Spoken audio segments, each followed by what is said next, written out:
Lagi-lagi kasus kekerasan melibatkan dua kelompok pelajar di Sukabumi kembali terjadi. Kali ini kasus pelaku dan korban berstatus sebagai pelajar dari dua sekolah tingkat SMP. Duel 3 lawan 3, media sosial kembali menjadi alat pelaku menebar tantangan. Peristiwa itu diketahui pada hari Minggu 21 April 2024 berawal dari unggahan media sosial Instagram pelaku yang berusia 14 tahun. Unggahan itu berisi tantangan duel ala-ala gladiator. Dalam kejadian tersebut, polisi mengamankan dua orang anak berhadapan dengan hukum berstatus pelajar yang menjadi pelaku tawuran di wilayah Kecamatan Pelabuhan Ratu, Kabupaten Sukabumi. Tawuran yang menelan korban luka parah tersebut bermula ketika salah satu kelompok mengunggah ajakan duel di media sosial. Tak berselang lama kemudian kelompok lain menyetujui ajakan tersebut. Dalam kejadian tersebut, polisi berhasil mengamankan barang bukti berupa 2 senjata tajam jenis kobrak dan pedang.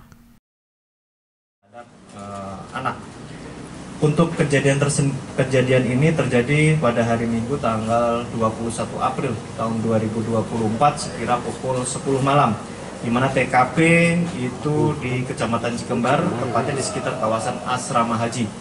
Bahwa perbuatan ini adalah berawal dari unggahan FN, di mana FN ini mengunggah suatu status di medsos, dan unggahan status tersebut itu dikomentari oleh salah satu orang pelaku yang pada intinya mengajak untuk duel ataupun tanding.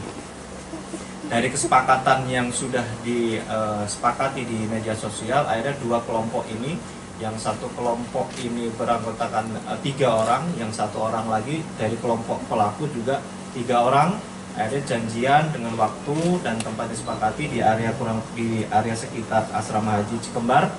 Nah, mereka dengan membawa peralatan senjata tajam, kemudian sistemnya yang disepakati adalah duel 1 lawan 1. Kemudian pada satu ketika pertandingan duel, ya, di mana satu sudah main, tinggal yang kedua 2 lawan 2. Nah, dari kelompok korban pada saat sedang duel, satu kawannya itu melarikan diri, sehingga ini 2 lawan 1, sehingga korban ini menjadi bulan-bulanan dari kelompok pelaku.